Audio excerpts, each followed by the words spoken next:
It's time for Where You Live with Gene and Tony, the show that's all about owning, buying, selling, renting, and association management. If it involves a home, we'll talk about it. Here's your chance to get your homeowner questions answered. From the Concierge Landscape Studios, here's Gene and Tony. Needed the shelter of someone's arms, and there you were. Needed someone to understand my ups and downs, and there you were.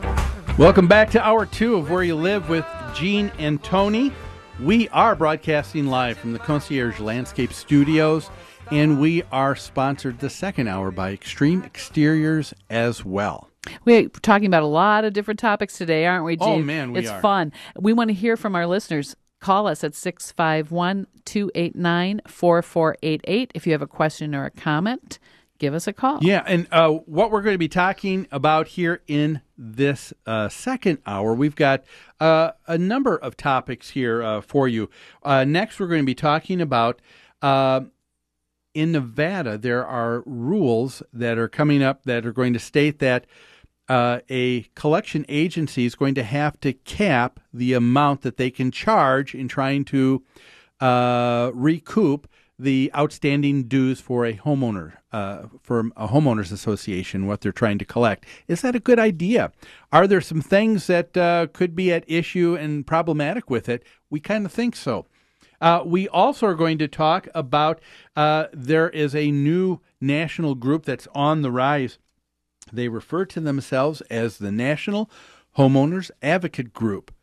It's called the National Hague Coalition. But even though that's kind of a funny sounding acronym, what they want to do is not funny at all. They want to say everywhere, not just in Texas where they're located now, but everywhere in the United States, they would like to see it become law that a homeowners association would be not permitted to foreclose on its members for non-payment The association of their could not association. have a lien against the property for unpaid assessments. And we'd like to know what you think about that. Plus, I've got so much more.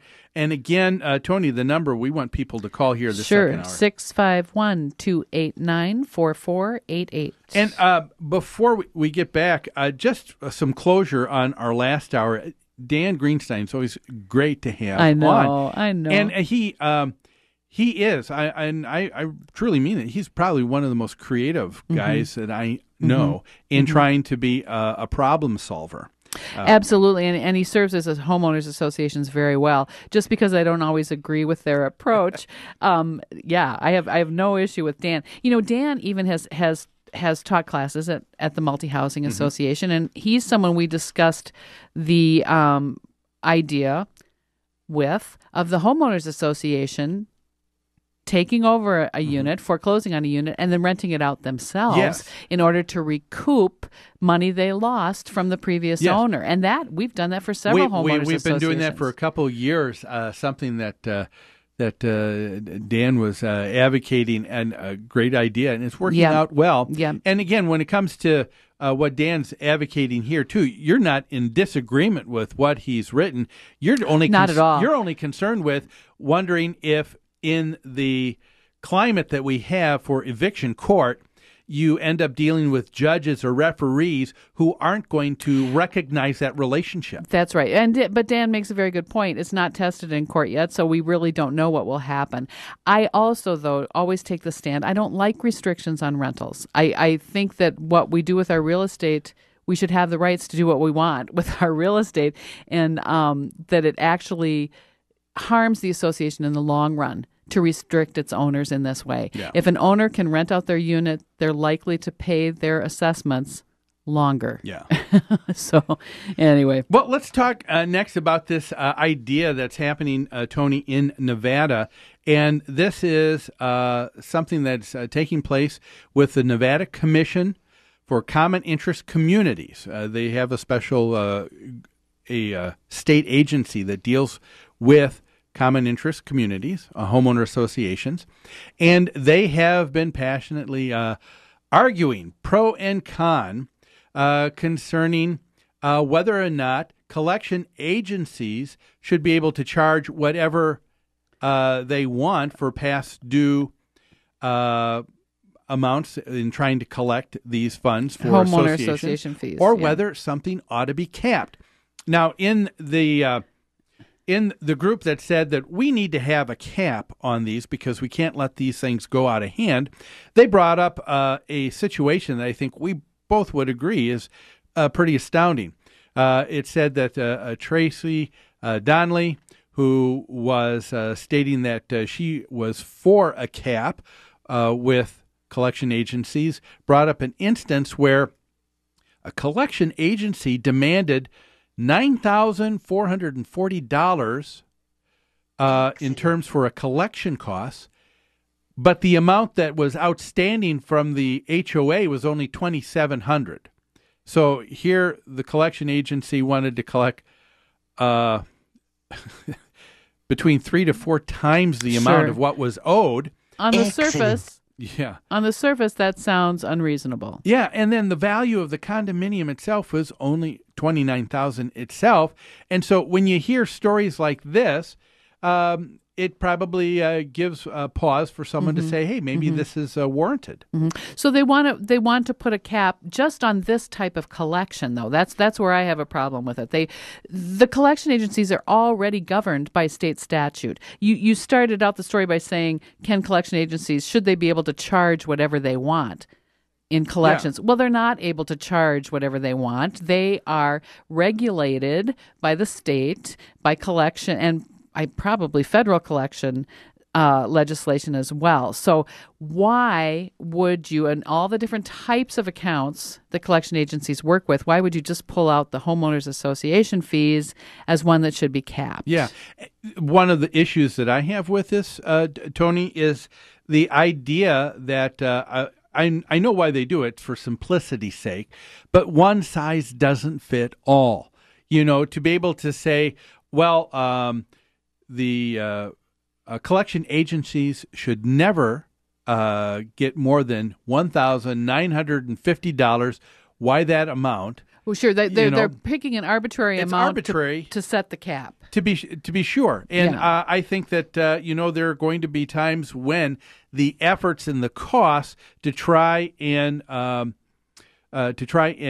capture the money that is owed is going to be more than that. And I think that when you do that, you're going to hinder real work from other service providers who would otherwise be able to be successful for the association. Sure, aren't going to. It not only hinders the fees that the collection agency can charge, but how much can they collect for the homeowners association if they're limited as to their fees?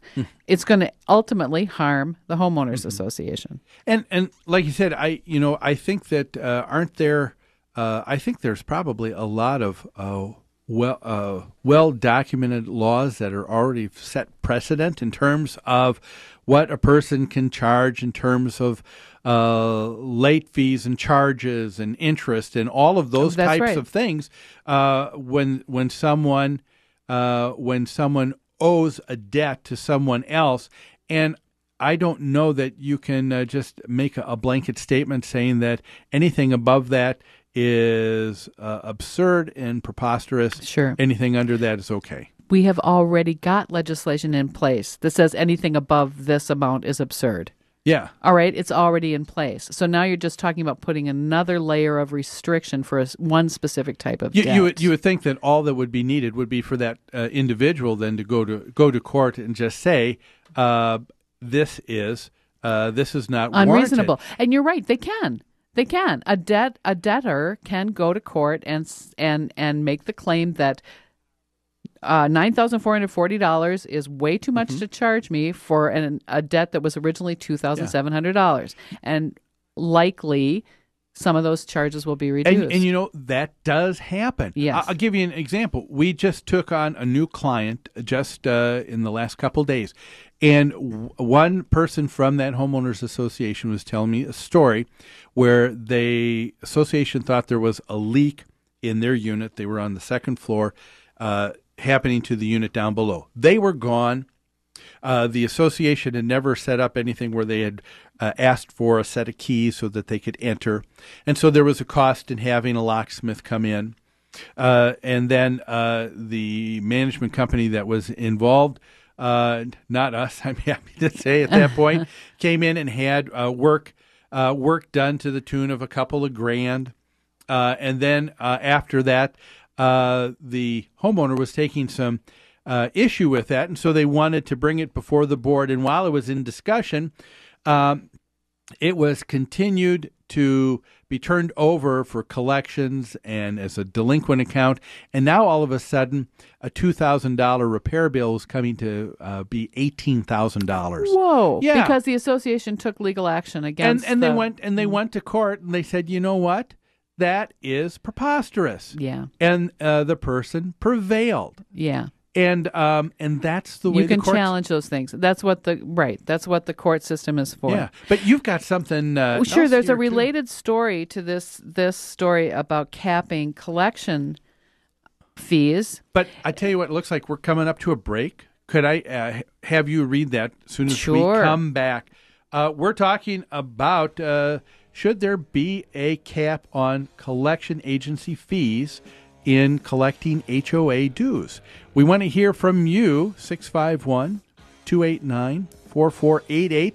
We're going to take a break. More after this.